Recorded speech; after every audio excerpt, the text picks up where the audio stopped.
Welcome to the channel, everyone. Today we're going to be going over the government of Satan. But before we get into that, I do regular biblical videos on Mondays, and then every Thursday is a Warhammer 40k lore in the Bible series, and also other Warhammer 40k content with that and other stuff. But anyways, let's go ahead and get started, and we're going to get started in 2nd Esdras 11. 2nd Esdras is an apocryphal book. It was in the 1611 Bible, or King James Bible, but it was taken out after that. And Jesus shows up in here, and it's about a three-headed eagle that has control over the whole world, right? And I want you to think who these three heads are. We know, anyways, just think who these three heads are. And the middle one disappears right in the middle of it. So, let's get started. On the second night, I had a dream. I saw an eagle with 12 feathered wings and 3 heads rising up from the sea. That's interesting. The beast rises up from the sea, doesn't he? Remember that Leviathan thing, the beast with 7 heads, 10 horns and stuff? That's the picture of the satanic government, right? But this is telling you who is in control of it all, right? But anyways, I digress. As I looked, it spread its wings over the whole earth, and all the winds of heaven blew toward it, and the clouds gathered around it. Out of its wings grew opposing wings. These became small, tiny wings. Its heads were at rest. The middle head was larger than the other heads, but it was also at rest with them. So this middle head is Satan, right? That's who that middle head is. I kept looking and saw the eagle flying with its wings to roll over the earth and over those who had lived on the earth. And actually, I want you to pay attention to this part. And I saw the eagle flying. Yeah. Revelation 4:7. I never even thought about this until like a few weeks ago. But anyways. And the first beast was like a lion, and the second beast like a calf, and the third beast had a face of a man, and the fourth beast was like a flying eagle. What can be a flying eagle? Oh, the phoenix. So this is another version of the seraphim. The burning ones, right? And before that, check this out. Hold on a second. Let me go back. There we go. Here's a dragon and a seraphim together. Is this Satan and the Assyrian? Satan and the destroyer, right? Abaddon, you could say. So very interesting. Let's get back to 2nd Esdras. Now, I should probably get into this too. Check these are like the seals of the nations throughout the whole timeline and the world, right? Look, two-headed eagle. Now, this is the two-headed eagle with the crown. Now, this is the 33rd degree Freemason double-headed eagle. That's going to come very interesting here in the next slide of pictures that I have. But yeah, 33. George Victorious. The Byzantine Empire, right?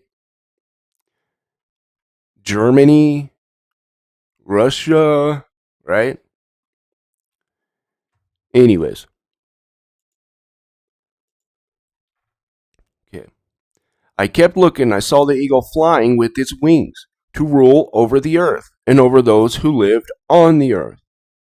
I saw how everything under heaven was made to submit to it, and no one opposed it. Not a single creature that lives on the earth, I looked and saw the eagle rise on its talons and call out to the wings, saying, "Don't all watch together.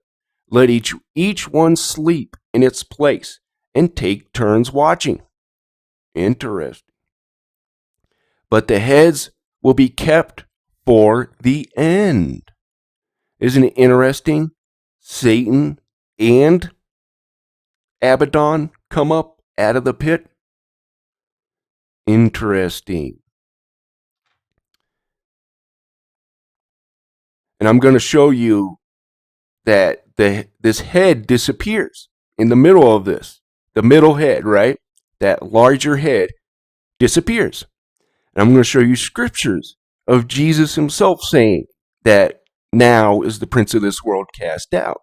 But anyways, I digress. Okay. He put his place, turns watch in, and I looked at all the heads, but don't watch all together. Let one sleep in its place and take turns watching. But the heads will be kept for the end. I looked and saw that the voice didn't come from its heads, but from the middle of its body. I counted its opposing wings, and there were 8 of them. A wing arose on the right side. Wasn't that interesting? And it rolled over the whole earth. And while it was ruling, it came to an end and disappeared, so that its place vanished. The next one rose up and ruled, and it held sway a long time.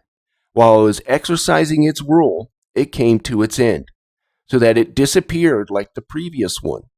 Then a voice rang out, saying, "To this wing, listen." So if you notice, there's a left wing and a right wing. There's always been this left wing and right wing dichotomy, hasn't there? But anyways. Okay, I counted opposing wings, and there were 8 of them. A wing arose from the right. I read that. And disappeared.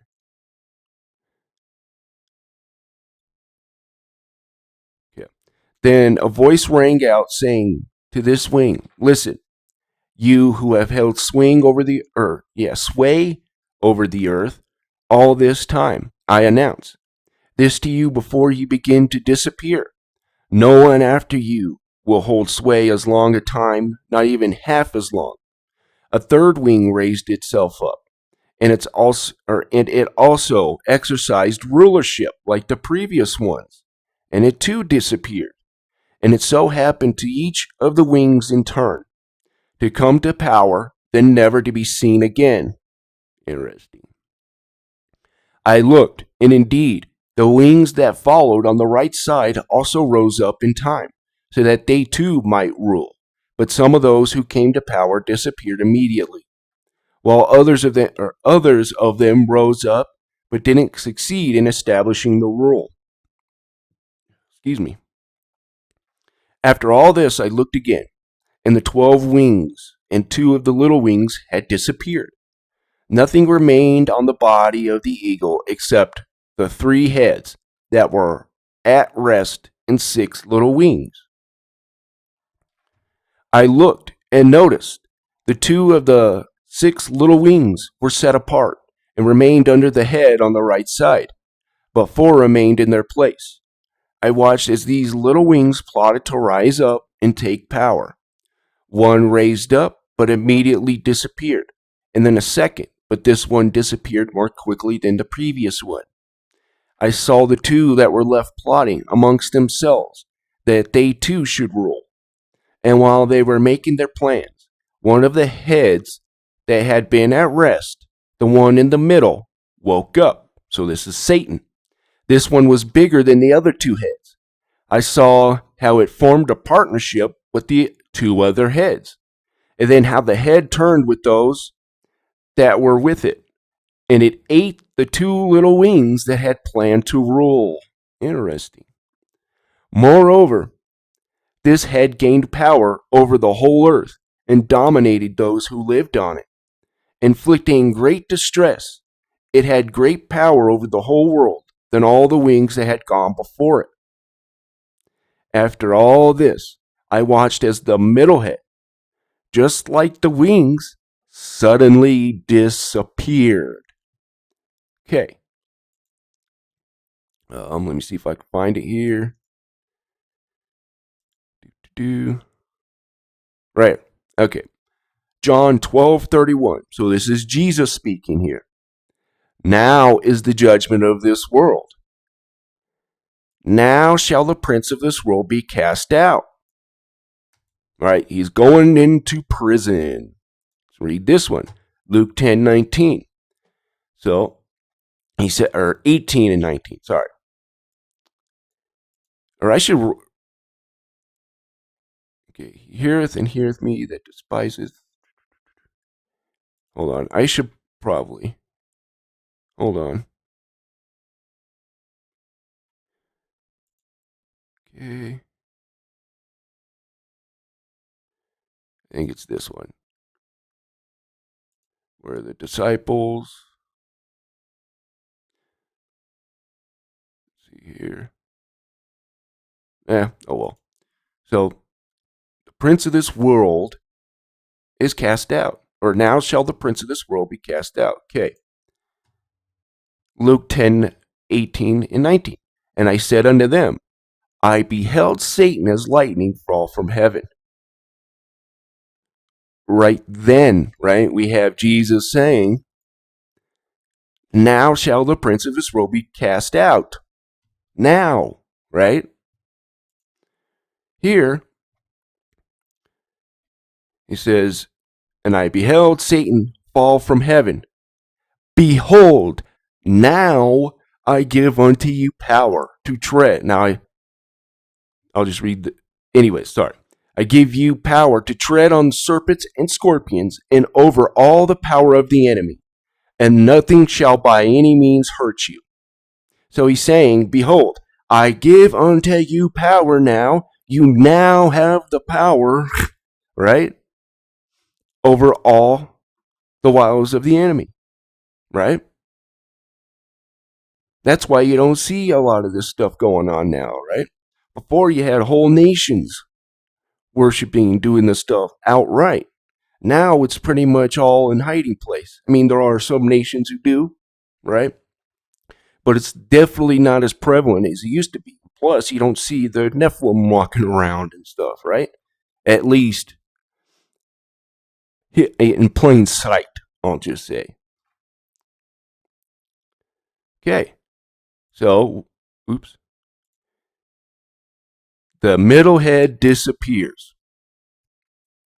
And there were two heads left. However, which also ruled over the earth and over those who lived in it, or live in or on it. I looked, and I watched as the head on the right side devoured the one on the left. I heard a voice saying to me, so I want you to pay attention to that. The right side, the right head. Now this is very interesting here. Hold on. Let me find the dollar one. Yeah. There it is. I want you to pay attention to that. The eagle's looking right. That's the United States dollar bill. Check that out.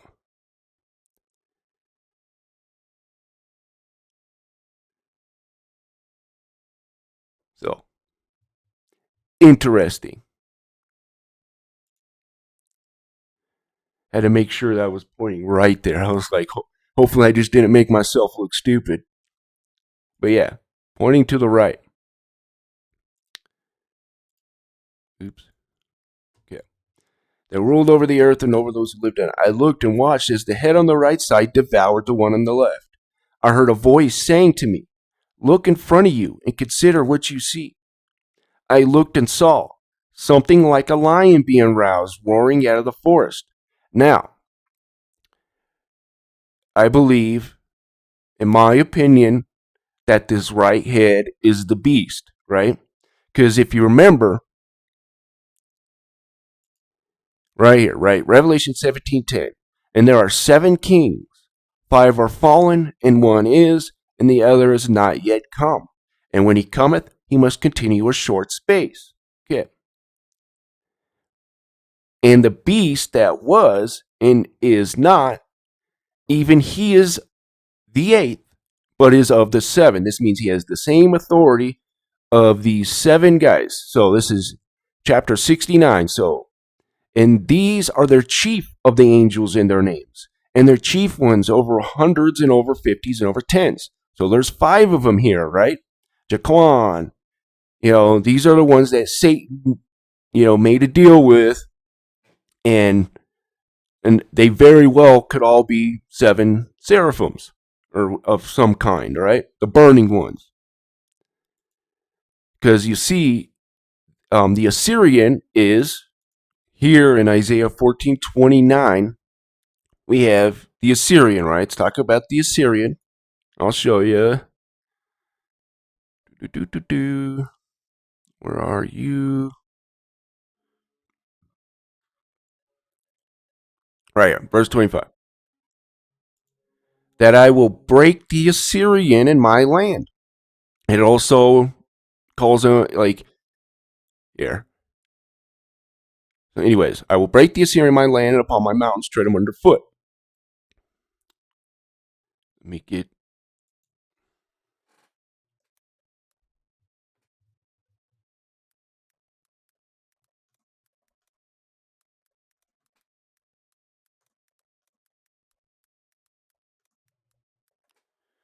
Okay.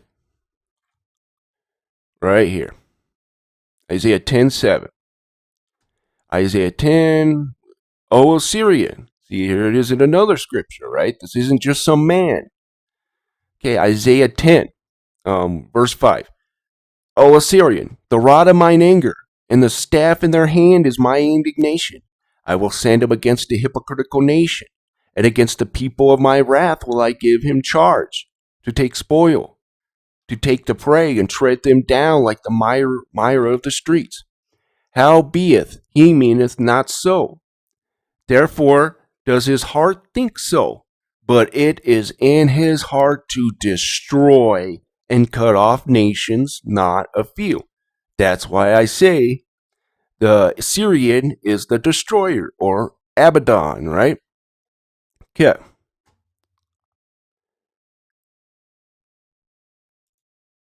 go back.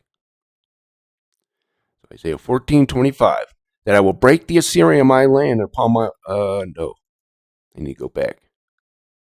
Yeah. Isaiah 14:29. Rejoice thou now, whole Palestina, because the rod of him that smote thee is broken. For out of the serpent's root shall come forth a cockatrice. It's interesting. And his fruit shall be a fiery flying serpent, a seraphim. So let's go back to this picture right here. Isn't that interesting? Oops, I didn't mean to click that. Please don't. Okay.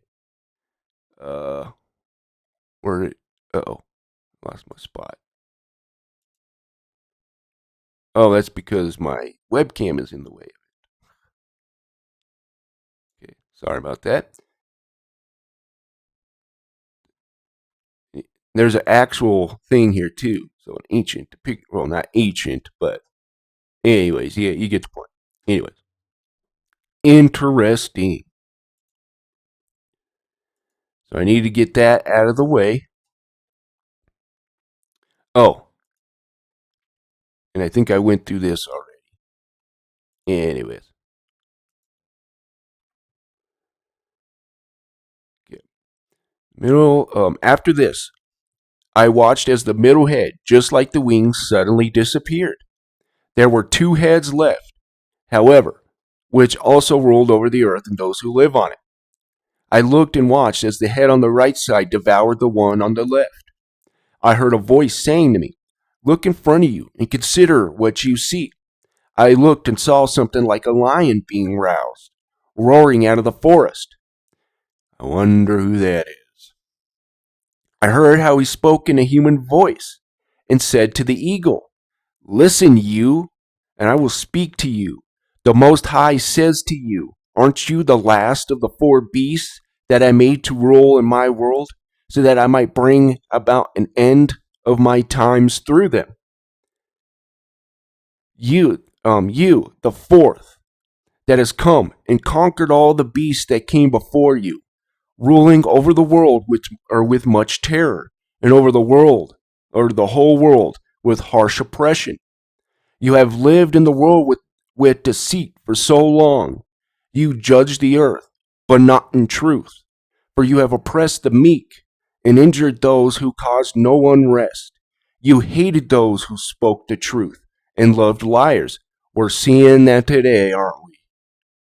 You destroyed the dwellings of those who bore fruit and tore down the walls of those who had done you no harm.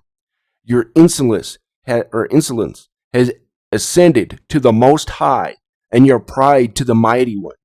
The Most High has reviewed his times. Look, they are finished, and his ages are complete. Therefore, eagle, you must utterly vanish, you and your terrifying wings, your dreadful little wings and your evil heads, and your dreadful talons, and all your worthless body.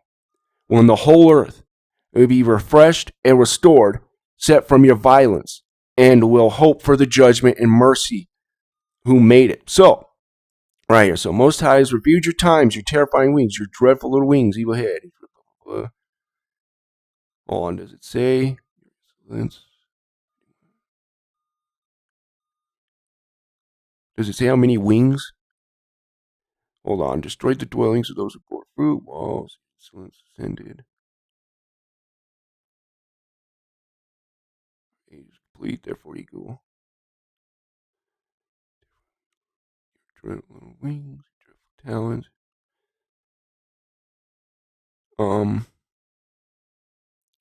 I think it was like 6 wings on each side, right?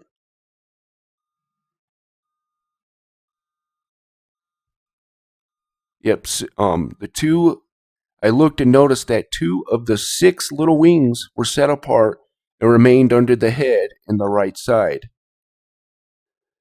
And I watched these little wings plotted. Okay. Do. So this is interesting. I don't know if this has anything to do with this. I can't see. I'm just going to have to do it here. Oh well.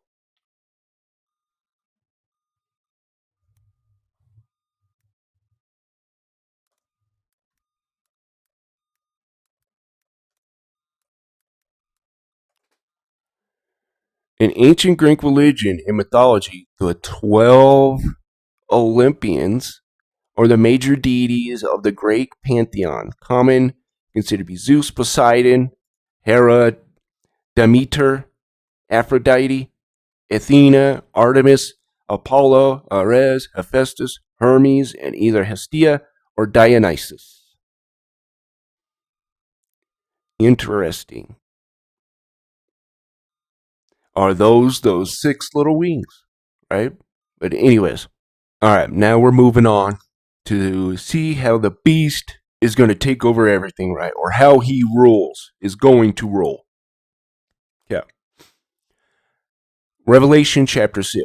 And I saw when the Lamb opened up one of the seals, and I heard, as it were, the noise of thunder, and one of the 4 beasts saying, Come and see. And I saw, behold, a white horse. He that sat on him had a bow, and a crown was given unto him. And he went forth conquering, and to conquer. And when he opened the second seal, I heard the second beast come and see, or say, Come and see. Man, I got some air in me. My goodness.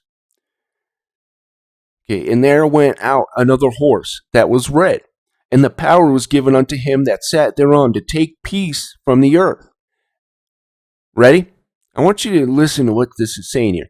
And they should kill one another. And there was given unto him a great sword. So this horse is going to, or horseman or whatever, is going to, went out on another horse. Okay. The horseman, sorry. Anyways, this is the red horseman. And he, what is it? Divides. Gets people to hate another. right? Wonder what's happening now. Just saying. Yeah. And when he had opened the third seal, I heard the third beast say, Come and see. And behold, and lo, a black horse. And he that sat on him had a pair of balances in his hand.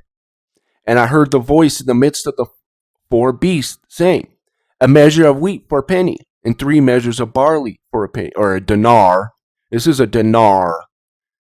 I don't know why they did that, but it's a dinar, yes, penny, whatever. I mean, but of course in Greek, dinar, or denarius. And see thou hurt not the oil and the wine. So through the economy, right? Is basically how he's going to do that too, right? Destroy the economy and all that. And then you raise up the economy, right? But anyways, when he had opened up the fourth seal, I heard the voice of the fourth beast say, Come and see. And I looked, and behold, a pale horse, and his name that sat on him was Death, and hell followed with him, and the power was given unto him, or unto them, over the fourth part of the earth, to kill with sword, and with hunger, and with death, and with beasts of the earth. So this is interesting. So we have death and hell, right?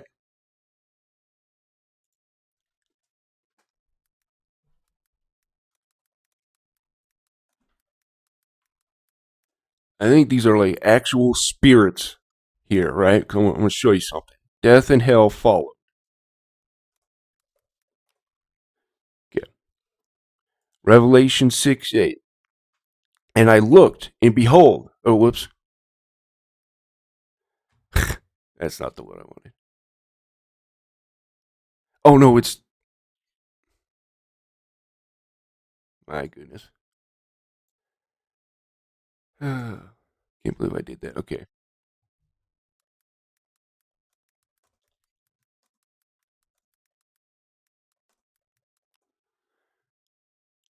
In the sea gave up the dead which were in it, and death and hell delivered up the dead which were in them. So, we know, was it in Genesis 1, 2, right? It says, Darkness was upon the face of the deep. Then,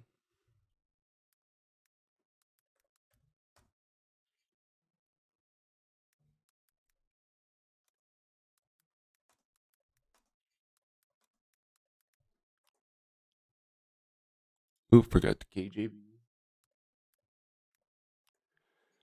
We're going to see that the deep is an actual entity here. So Ezekiel 31:4. The waters made him great. This is talking about the Assyrian as well, right? Let me pull that up. Okay, behold, the Assyrian, the destroyer, right, was a cedar in Lebanon with fair branches, and with a shadowing shroud, and of a high stature, and its top was among the thick boughs. The waters made him great. Ready? The deep set him up on high with her rivers running around about his plants. It's a her. Here's, for all the people who don't know, my subscribers know this, and I apologize. I bring this up all the time, but here.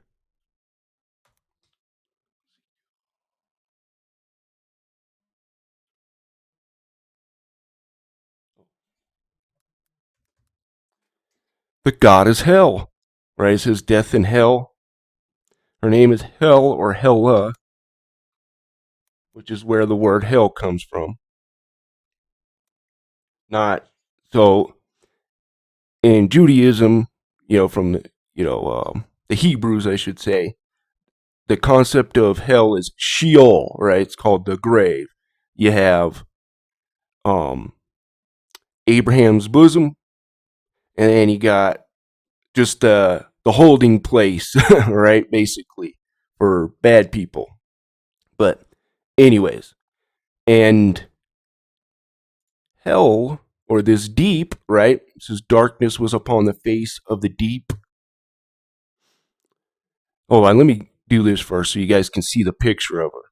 She's got darkness on her face.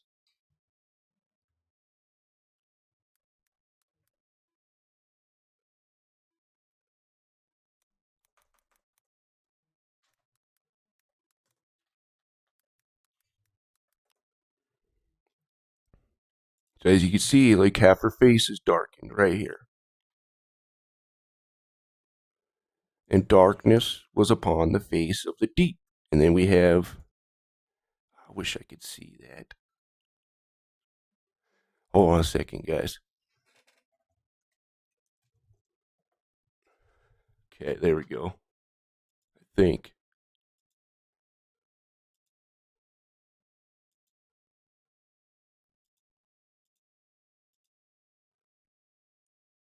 Anyways, I bet I'm rambling on here.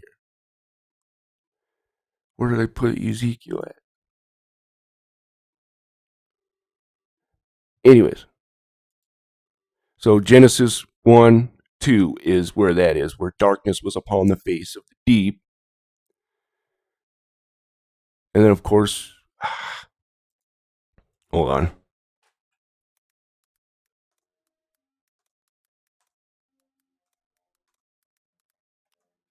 I'm screwing myself all up here. Yeah. Oops, that's not the one. So, yeah, Ezekiel 31:4. The waters made him great. The deep set him up on high with her rivers running around his plants, and sent out her little rivers unto the trees of the field. Now, you'll see Hela or whatever has this fountain with rivers going out in Niflheim, right? That's the dark, this like dark realm, right? And I did I did a video on it a couple weeks ago. So, anyways, I I totally went off track. Let me get this out of the way. And also in the book of Enoch, it talks about Leviathan and how there were Leviathan and Behemoth. They were separated, and she was sent to the abyss, right? Or you know what? I might as well bring it up. This is gonna be longer than I wanted it to be, but oh well.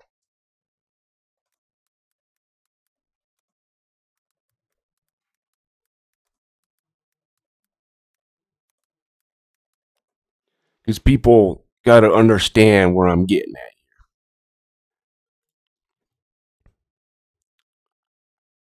Okay.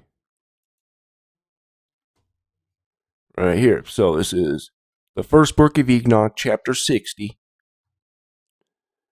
And on that day were two monsters parted, a female monster named Leviathan, to dwell in the abysses of the ocean and over the mountains of the waters, or the fountains of the waters. But the male is named Behemoth, who occupied his breast a waste wilderness named Dudaid, on the east of the garden where the elect and righteous dwell, where my grandfather was taken up, the seventh from Adam. But anyways, so there you go. That way you guys don't think I'm throwing something out there, you know. All right. But so that's death and hell. Okay, and power was given unto them over the fourth part of the earth, to kill with sword, and with hunger, and with death, and with the beasts of the earth. Now that is interesting. There's a um a video that Now You See TV did or just did. My goodness, Now You See TV just did on their midnight ride show, I think, or it might be their Sunday show. I don't know. It's called The Animal Apocalypse, and I haven't seen it yet. But I saw this and I was like, man, which I need to watch it. So that's very interesting if you guys want to check it out. Anyways, it's NYSTV. Now You See TV. But anyways,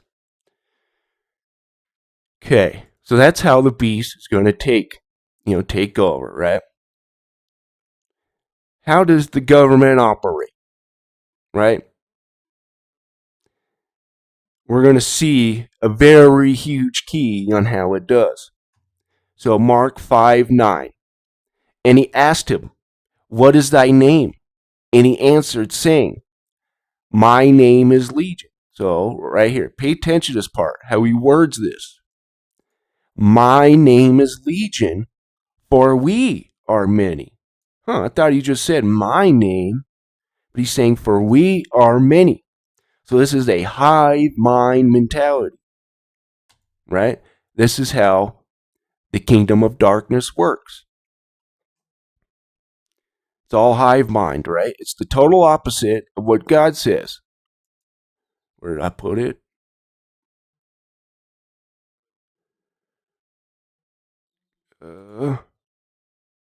Right, okay. 1 Corinthians 12:12, right? For as the body is one, not 40,000, by the way, it should be just one, but I digress, and hath many members, many different opinions and stuff, right? But, anyways, and all the members of that one body, being many, are one body, so also is Christ. For by many, hold on. Yeah, for by one Spirit are we all baptized into one body, whether we be Jews or Gentiles, whether we be bond or free, and have been all made to drink into one Spirit. For the body is not one member, but many. So, the difference between what we see here, right? My name is Legion, for we are many. Well, if you know, the many are all one legion, right? They're many, and they're all their names are Legion, basically, right? They have no identity. And God's right here, right? Somebody's pointer finger, somebody's part of the mouth. I'm sorry, somebody's got to be part of the butt. I'm kidding, I'm kidding. But anyways, you get what I'm saying. But it's all part of the same foundation, but we're different, basically, right? We all have different gifts, different things we're good at, different perspectives, right? But, all right. So I had a segment to do with this, but I figured probably not the best idea to bring that up. So this kind of gets to the point.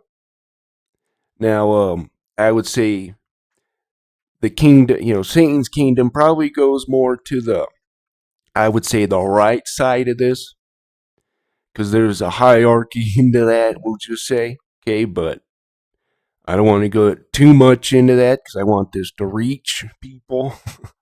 So, anyways, this is what it's going to be about, right? We just read here, right? This hive mind mentality. My name is Legion, for we are many. So there's no individuality here, nothing. They're all, quote unquote, equal per se, right? Even though not really. There's always a hierarchy. Don't let that fool you, right? But, anyways, socialism. Social and economic doctrine that calls for public rather than private ownership of control of property and natural resources. So that means the state owns it, is really what that means. With socialism, this is how you can describe socialism. It's state, military, everything is the social construct, the community, right? And stuff like that. It's all one. It's not separated by checks and balances and stuff like that. It's all one. Okay, according to the socialist view, individuals do not live or work in isolation, but live in cooperation with one another. In a way, that is a good thing, right? But not when everybody's the same, let's just say, right? Because then there's no creativity. There's no, anyways. Individuals do not live or work in isolation, but live in cooperation with another. Like, on the surface, that sounds good, right? Okay, furthermore, everything that the people produce is in some sense a social product. Uh, and everyone who contributes to the production of a good is entitled to share in it. Yeah, those who contribute a production of good is entitled to share in it. But that's not what happens. Society as a whole, therefore, should own or at least control property for the benefit of all members. What is it called? Public enterprise, or this socialism and stuff like that. Basically, they appoint a public authority, which is done by the state, but you got to remember the state, the community, the military, everything is all one, right? I'm sorry, I'm doing the little bunny quotes there. But you got to remember that. You ain't voting that in, right? The state puts that social worker there, right? Not you. Anyways, produce in some sense of social product. Everyone who contributes, blah, blah, blah, blah, good is entitled to share in it. Society as a whole, therefore, should own or at least control property for the benefit of all its members. This means the state should own the property. Don't let that fool you, right? What they're saying is the state should own it. Because you remember, they're all one, right? That's how they fool these people, right? But anyways, they're like, oh, yay, we get to own it all. And then one thing is, too, is they forget, all right? What happens when you don't own anything? You have zero rights. You have zero rights. They can just come in and do whatever they want. You have zero rights. That's not yours. You didn't pay it on time. So, that's ours again.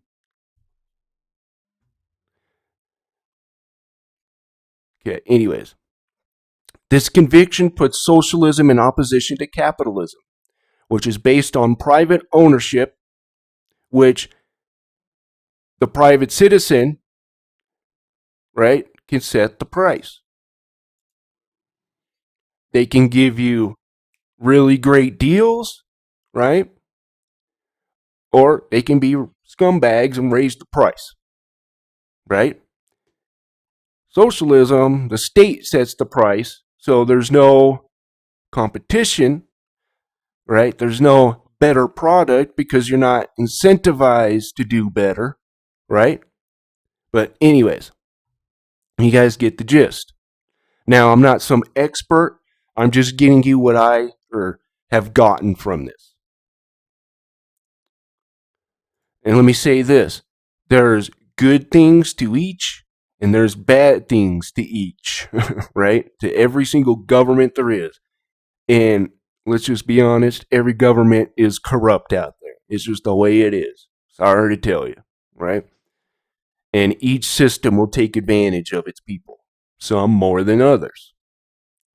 Anyways, socialists complain that capitalism necessarily leads to unfair and exploitative concentrations of wealth. If you don't have the right checks and balances, if you got corrupt people in there, yeah, and power in the hands of the relative few who emerge victorious from free market competition. People who then use their wealth and power to reinforce their dominance in society. Because such people are rich, they may choose where and how to live. And let me ask you this, right? So if everybody's one, who really owns it? Of course, the state, the rich elite. But anyways, not you, peasant, right? Okay. Because such people are rich, they may choose where and how to live, and their choices in turn limit the options of the poor. As a result, terms such as individual freedom and equality of opportunity may be meaningful for capitalists, but can only be ring hollow for working people. Well, that's why you work up. That's why you make more money. That's why you work up the totem pole, right?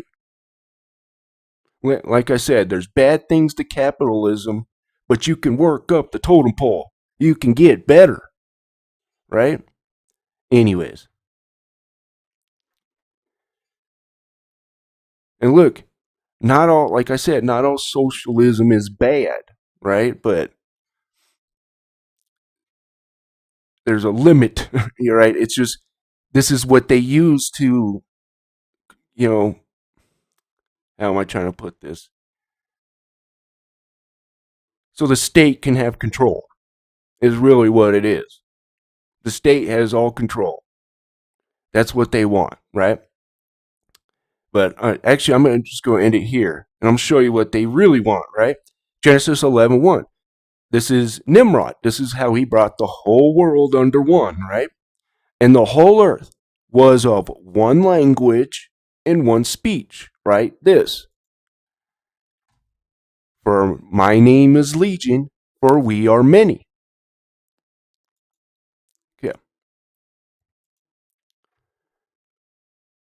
2 Timothy 3:2. For men shall be lovers. So this is going to be the people. And I want you to think of a group of people this sounds like today. Okay. 2 Timothy 3:2. This know also, that in the last days perilous times shall come. For men shall be lovers of their own selves, covetous, boasters, proud, blasphemers, disobedient to parents, unthankful, unholy, without natural affection, truce breakers, false accusers, incontinent, fierce, despiser of those that are good, traitors, heady, high-minded, lovers of pleasure more than lovers of God, having a form of godliness, but denying the power thereof. Basically, faking, this is what it's saying here. You're faking your Christianity, or you're faking your religion, is what it's saying here. And from such turn away. Sounds like today, doesn't it?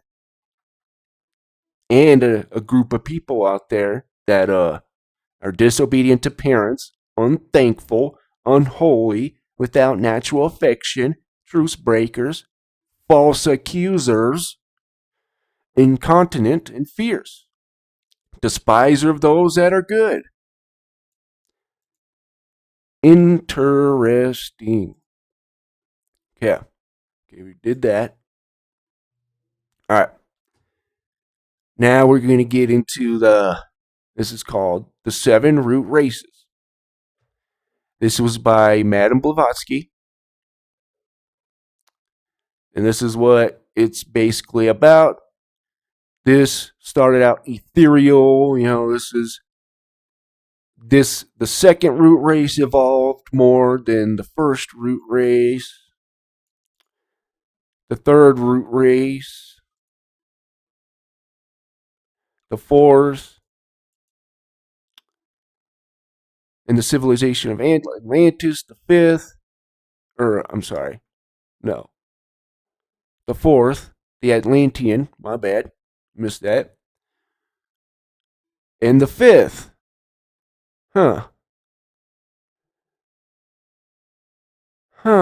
somebody, let's just say it starts with an A. Isn't that interesting? And you got the sixth root race. Interesting. So here's Helena Blavatsky. Was a Russian spiritualist, author, and co-founder of the Theosophical Society to promote theosophy, a pantheistic philosophical religious system. At the age of 17, Helena Hahn married Nikifor Blavatsky, a Russian military officer and provincial vice governor. But they separated after a few months. She became interested in occultism and spiritualism and for many years traveled extensively throughout Asia, Europe, and the United States. She also claimed to have spent several years in India and Tibet studying under Hindu gurus and and she went to New York City where she met and became a close companion of Henry Steele Olcott. And in 1875, they and several other prominent persons founded the Theosophical Society. Okay. So let's get to the New Age movement here.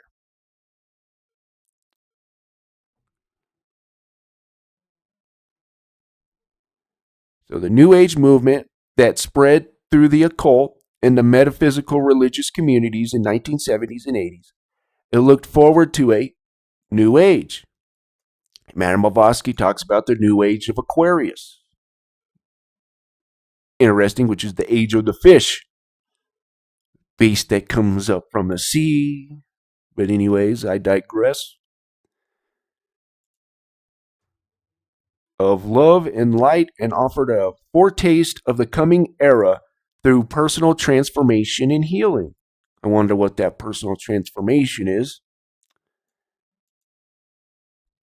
Peruvian-born anthropologist and writer Carlos Castaneda was considered a father of the New Age movement. So was Alice Bailey, but we'll get into that. Of a series of books based on mystical secrets of Yaqui, Indian shaman. His book, The Teachings of Don Juan, a Yaqui Way of Knowledge, was published in 1968 and quickly became a bestseller. The movement's strongest supporters were the followers of modern esotericism, religious perspective that is based on acquisition of the mystical knowledge. So this is the externalization of the hierarchy, right, being brought down.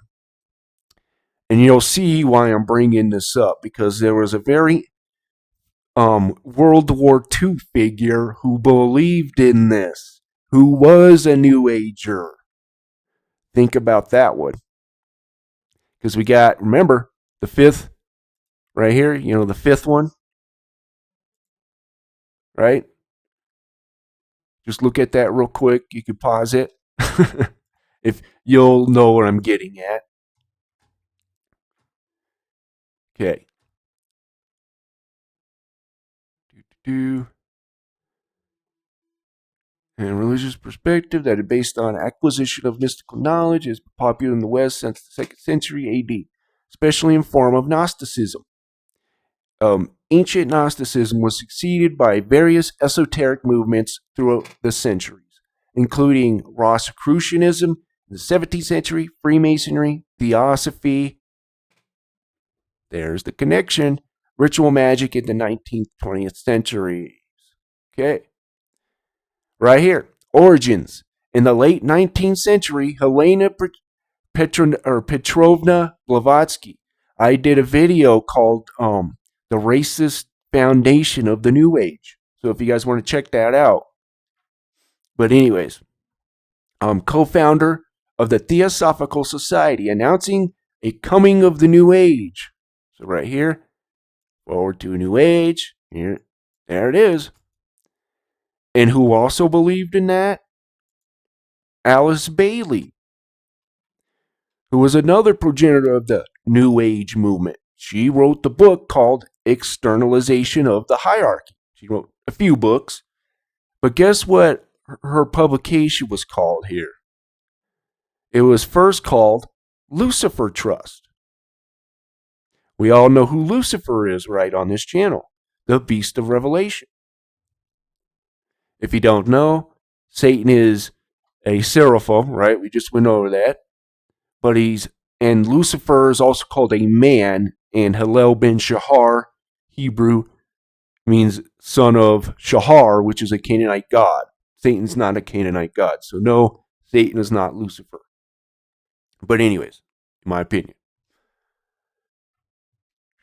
Where is it? Lucifer's Trust. Right. Okay. And Foster Bailey founded Lucifer Publishing Company, Lucifer and Lucius come from the same root word, Lucius being the Latin genitive case meaning of light, right? Hallel means the shining one. Not morning star, the shining one. But anyways.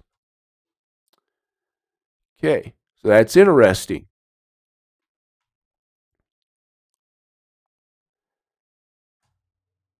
Okay, I'll have to probably blur some of that stuff out. That's great. All right. 1 John 4:1. Beloved, believe not every spirit, but try the spirits whether they are of God, because many false prophets are gone out of in the world. Okay. Oh, I guess I had that one up. All right. Sorry, guys. I don't know why I did that. Anyways, okay. Hereby know ye the Spirit of God. Every spirit that confesseth that Jesus Christ is come in the flesh is of God. And every spirit that confesseth not that Jesus Christ is come in the flesh is not of God. And this is the spirit of Antichrist, whereof ye have heard that it should come, and even now already is in the world. Antichrist means to be in place of Christ. So anyone who wants to be in place of Christ is a Antichrist. Ye are of God, little children, and have overcome them, because greater is he that is in you than that is in the world. All right, guys.